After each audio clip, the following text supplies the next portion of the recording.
One of the people very instrumental in keeping MindsEye afloat for many years is here with me now in this edition of Area. I would like to welcome in John Weidlich. How are you doing today, John? Good, Jason. Good to be here. Now, I guess just the first question I want to ask you. Do you miss MindsEye from time to time? I miss the people.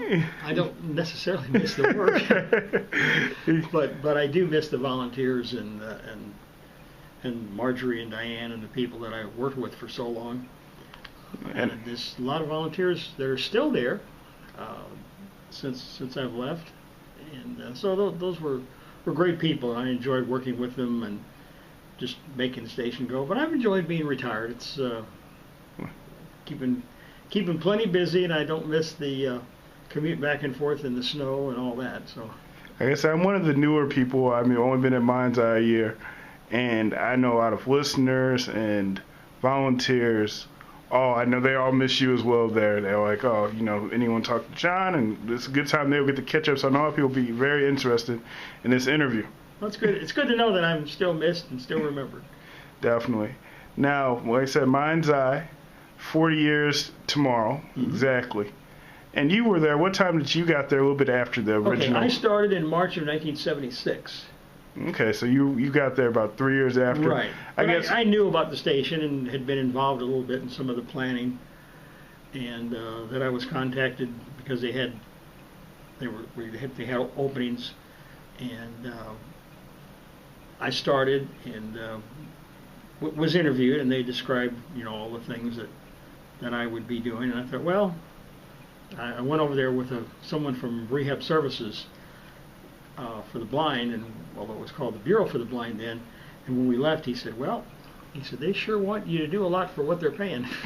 But I said, if they offer me the job, I'll take it until something better comes along, because it's going to be hard getting over there, because I lived in Missouri, and I just don't know if it's going to be the right fit for me. But I was out of work, and I said, let's see how well it works, and if something comes along in a couple of years that'll work better, we'll do that. Well, then I stayed for 33 years.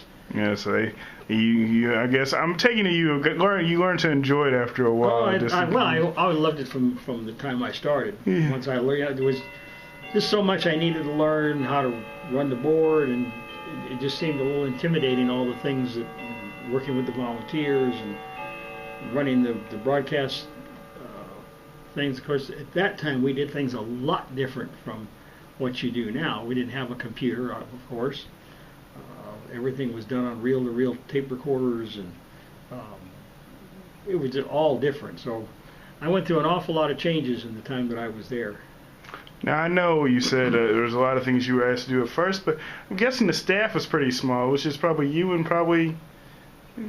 Who else was with? Who was there? Father Bonnie. Yeah. Joe Kathman. Another fellow that they also hired just about the time that I did, or shortly after, Jerry Billicky. Jerry and I worked together for years and years and years.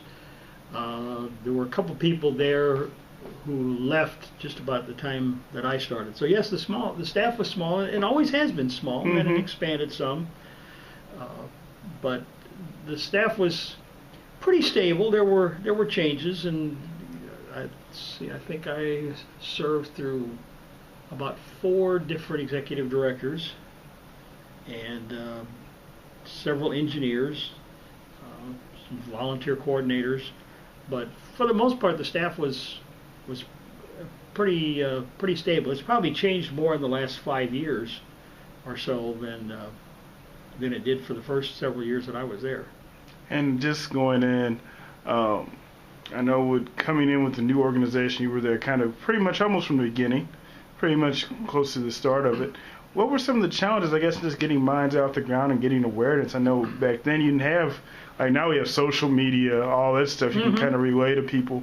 You didn't have all those tools then, so how did you get the information out that MindsEye was around and available for people to use? I'm not sure how they did it in the first 3 years. By the time I got there, they had a pretty stable core of listeners. They started with about 4 listeners. Only about 4 radios were out there. And they just got the word out through organizations for the blind and agencies and word of mouth. So they had to find listeners, but they also had to find volunteers, because without the volunteers, nothing could go on the air. So that was always a challenge to try to get the word out into the community that they need readers. And I don't know how many volunteers I've worked with over the years. We've had volunteers that have stayed for over 30 years.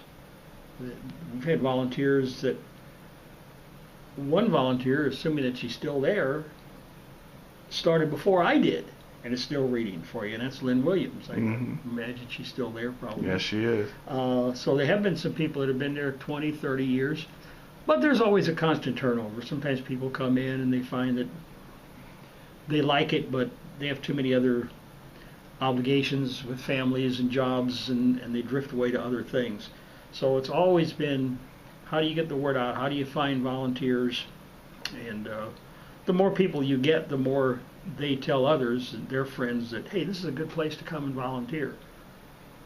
And I know you have a special bond with the listeners because you did a program there. Yes. That I said, I know a lot of people always ask about, and they're always like, oh, why don't you guys do talkback anymore? And I know you had a lot of bond. Tell us about some of the interesting stuff that happened, because I know it was like a listener feedback program. What were some interesting stories you have from that program? Talkback started before I got there.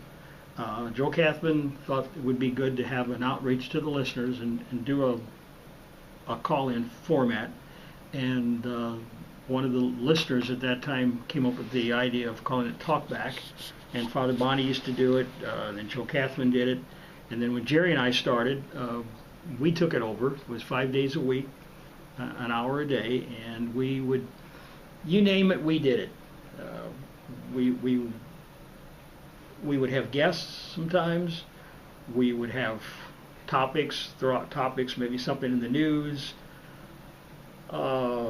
Jerry did a lot of quizzes. Name that. He would sometimes we do name that tune or just trivia, anything that would get the listeners to call in. And there were lots of people.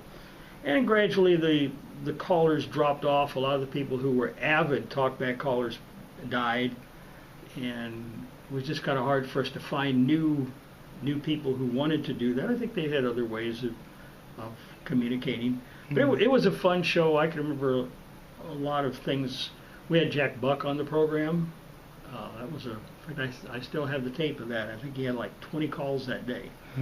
We found a lady called the Belleville Psychic, and she would come on, and people would call in and say, tell me something about myself. And we don't know how legitimate it was, but she could listen to the one. Sometimes she could, just by listening to a voice, she could give some pretty good descriptions. We had a lot of people come in from the blindness field after Jerry left, and I took it over. The show kind of got into a focus on blindness, but not exclusively. And we tried to help people because a lot of the listeners were dealing with recent sight loss, and sometimes they would call in and talk about their experiences and their victories and the things that frustrated them, and others would call in. There's a story they tell, and I wasn't there then, that someone called in and he had lost his sight, he was depressed, and he was home alone. He said, I can't even make a damn pot of coffee for myself. And people supposedly started calling in and told him how to do it, and gave him help, and he was able to do it. We did an experiment once which was very successful. We taught Braille. We had a rehab guy from Illinois Rehab, Don McBride, who was blind, who was a Braille teacher. And we got books, and listeners signed up and got books in the mail, and he would give lessons, and they were supposed to send in their assignments. And we did that for almost a year. And we even had a graduation ceremony afterward for those who had completed the course. So Talkback was a lot of fun. It was sometimes a little frustrating because the callers dropped off. The number of people calling in just disappeared for whatever reason. I don't know exactly why. Maybe they just got a little tired of it after a while, like a lot of things. But we had a lot of fun with it. We did serious things. We did fun things. We tried to keep it not extremely controversial. We didn't get into politics. You know, we didn't do Rush Limbaugh or anything like that. We didn't get into heavy political stuff. We tried to keep it fairly friendly, and but sometimes we get into little controversial things. But it was a good experience, and I always enjoyed it. Yeah, yes, I can tell, and it seems like I say I always hear you'll get a number of listeners that'll call, and I always wonder when are you guys going to do talk back again, and they're like, is John going to come back and do it? So like I said, you're missed in definitely that aspect in that program. It's one of the, I guess the mainstay or one of the main favorite original programs of MindsEye. Yeah. And I guess just now these days, I guess it's catching up to you now. How do you stay? I know some people have a hard time adjusting to retirement. They feel like there's not enough to do. How do you think that's going for you so far? I never really had a problem with it.